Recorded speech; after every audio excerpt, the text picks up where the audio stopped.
Hello and welcome to Roaming Norway. I think the new Model Y will become the best-selling car in the world again. I think the new Model Y has so much going for it, even though many people say that okay, this car isn't really updated from a battery or drivetrain standpoint. I think there are so many great things about the new Model Y update. Of course, I haven't driven the car, but I'm driving the new Model 3 right now, which is in many ways has some of the same changes that we will see in the new Model Y. So now let's take you for a drive, and I'm going to talk about why I think the new Model Y will, again, since the old Model Y did become the best-selling car in the world, why the new one also will become the new best seller for cars in the world. And there are so many reasons to go through. Some are obvious, some are not, but join me for this video where I talk about the new Model Y that's currently announced in most of Tesla's markets. First in China, then recently this morning it was announced for Europe and the United States as well. I recommend watching the out of spec video which goes through the entire car. But today I'm going to talk about my opinions on this car and why Tesla doesn't need to reinvent the wheel to sell a lot of cars. The new Model Y has the same old batteries that Tesla always has put in the Model Y. There are no real updates that we know of so far. And how can this car become a bestseller with battery technology from 2017? I would say they are shipping with battery technology from 2017. That's quite a long time ago if you talk about technology advancements. You know, the Chinese cars comes with insane charging curves. Other manufacturers come with insane charging curves, longer ranges even. Well, the reason why I think it can become a bestseller boils down to what the Model Y offers as a product. The Tesla just charging experience and ownership experience, application software experience is just amazing. And I know that as a Tesla owner, I know that other cars have faster charging. I know that other cars are more comfortable. Other cars are probably more comfortable than the new Model Y, which has, of course, much better comfort than the last one. That was really needed, by the way, because the old Model Y was really uncomfortable for being the size of car it is, like a crossover. And it still sold so many cars. And that's down to the ownership and the package experience that I will talk about in this video. So let's talk about the charging and the efficiency first. The charging curve isn't amazing, but it has the best efficiency in the world. Of course, there are some other manufacturers like Lucid and stuff that make really efficient cars, but to my knowledge, the Model Y is the most efficient crossover in the world.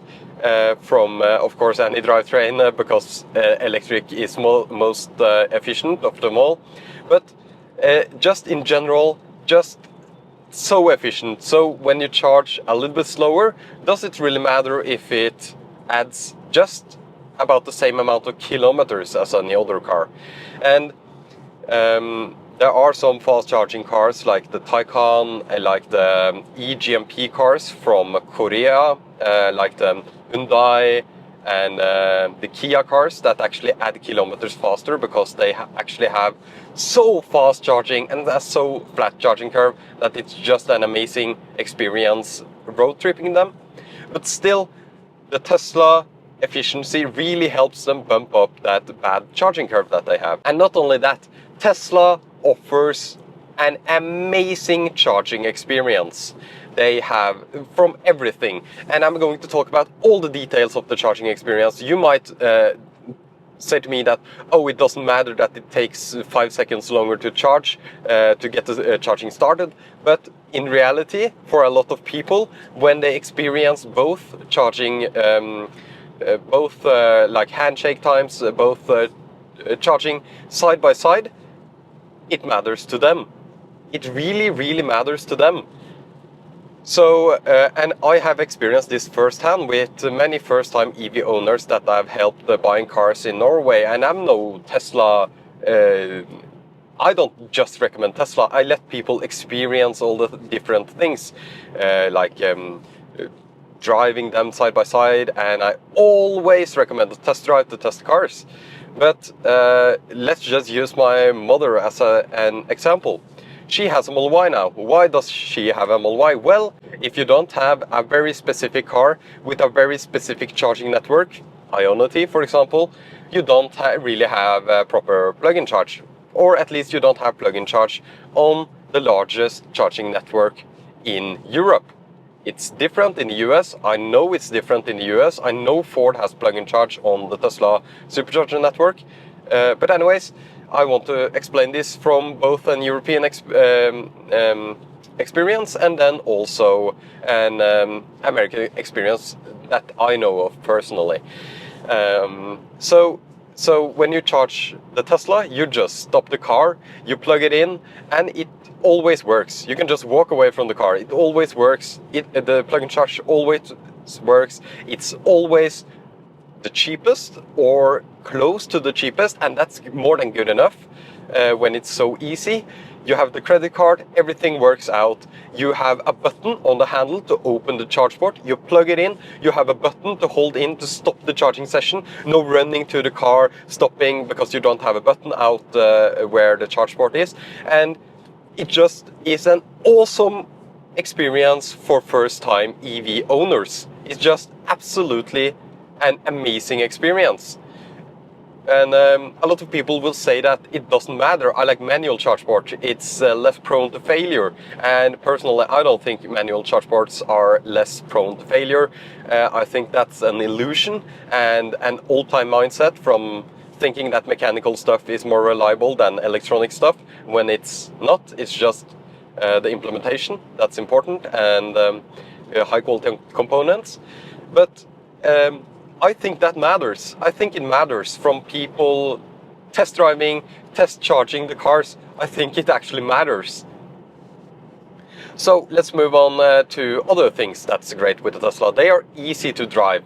They're easy to get going. There is no start button. You just sit in, you just drive, and you get used to the experience pretty fast.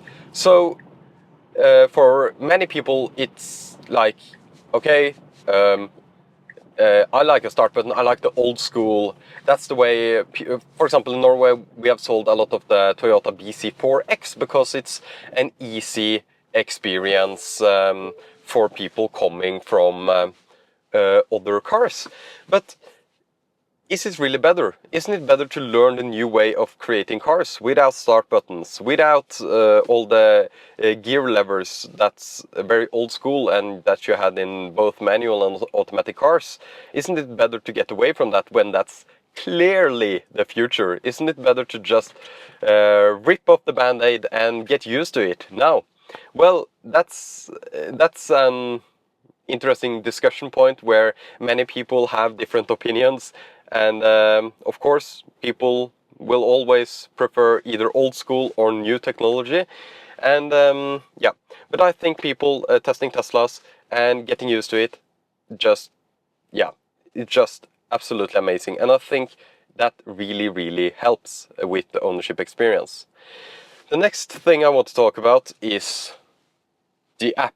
The app that controls the entire car. It's instant. It's easy to precondition. There is no start the car and then precondition, which is the most stupid thing ever, where you need to start the car and then precondition. If an EV has that, I have one thing to say to the manufacturer of the car: take it back to the production line, re-engineer the car, then release it. Now, just rip off the band-aid, use the resources and create a proper experience. Because a software-defined vehicle, which all new electric cars are, either if you want it or not, and all new cars really are, you need to have a proper app. And yeah, anyways, enough ranting about other manufacturer.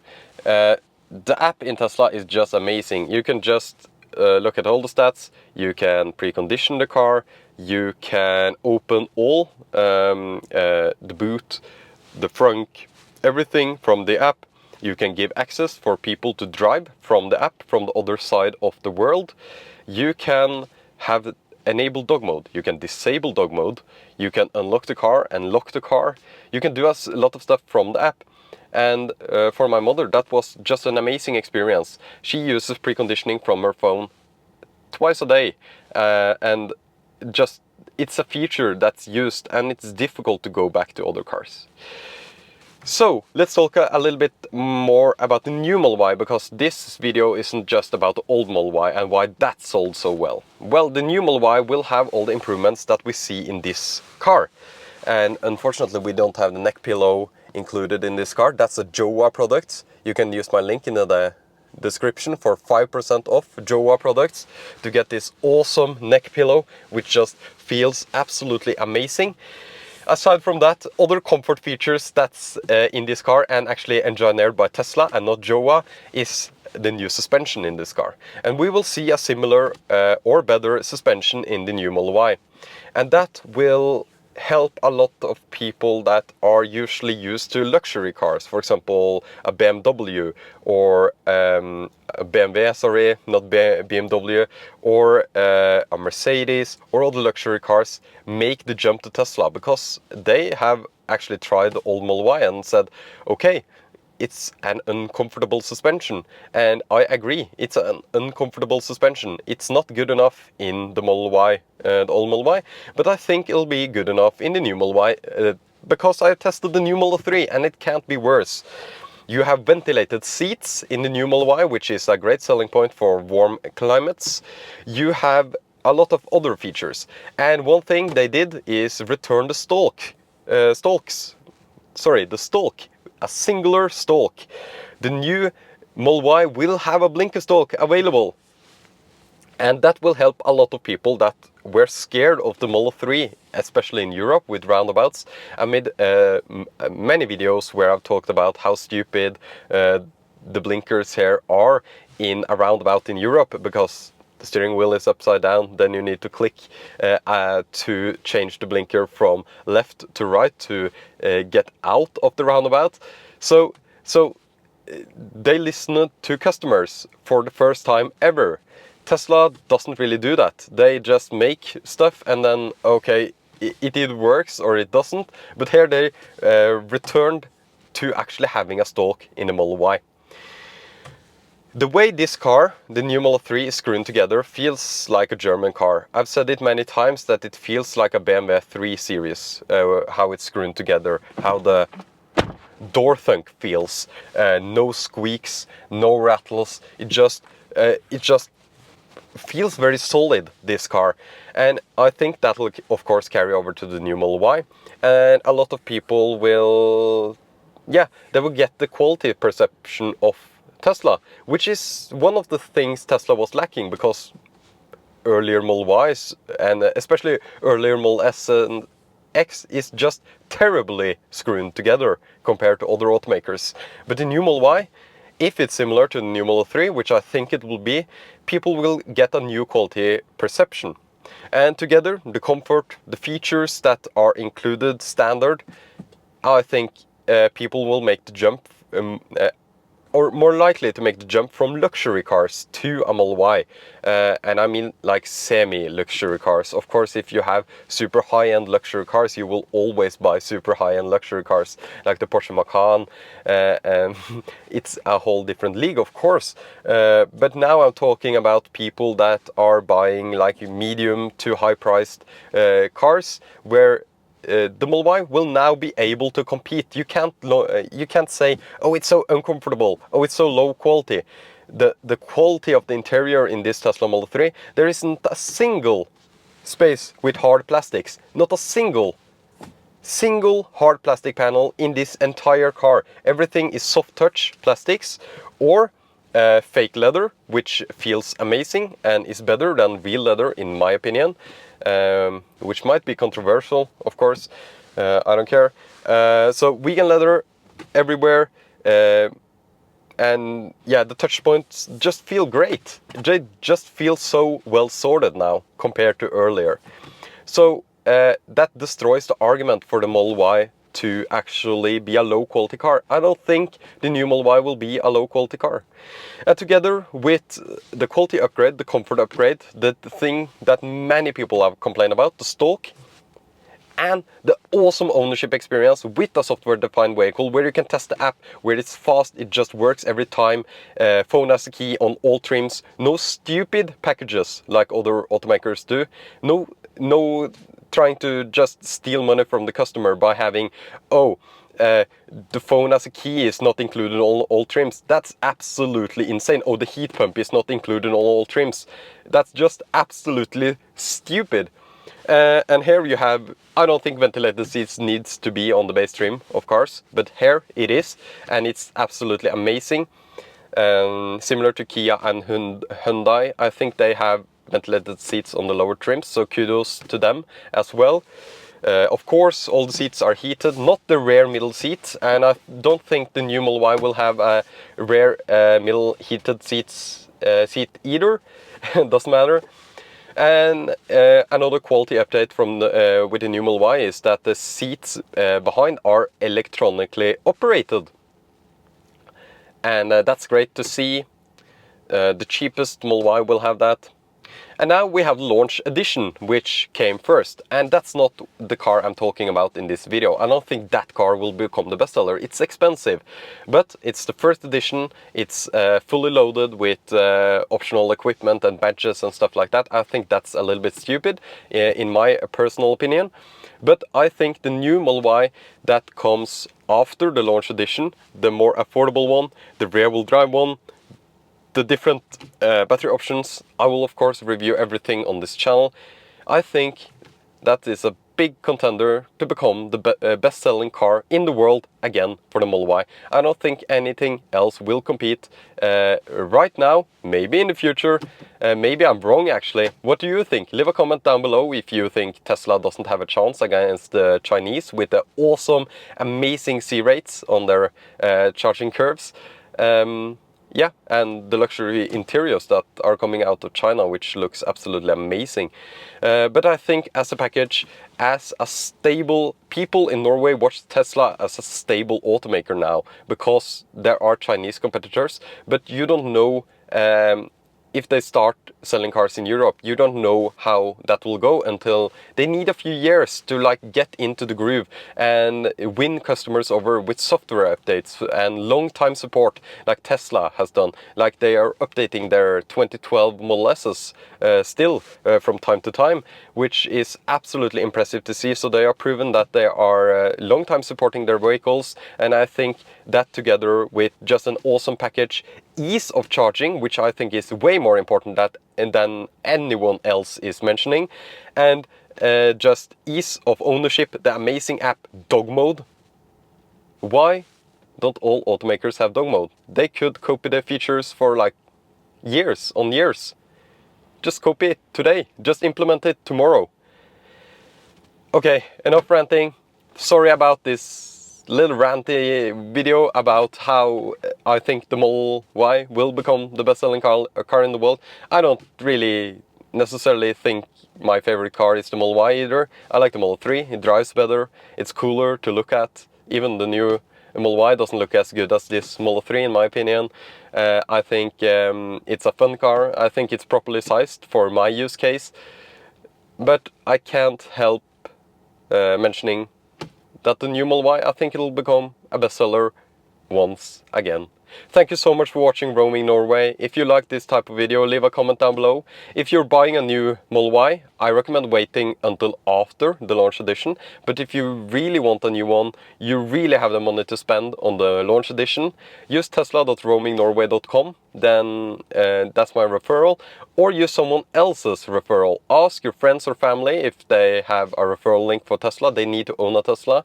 I recommend using that referral link first, not mine. But if you don't have one, tesla.roamingnorway.com. Thank you so much for watching this Roaming Norway rant video. And I hope it was structured enough and informative enough, and that I was able to get across my point in this video. Again, if you want a headrest, Jowa link in the description. It feels absolutely amazing. It's like memory foam and it's really soft, and yeah, it feels great, and you can take the cover off for washing it easily. Yeah, thank you.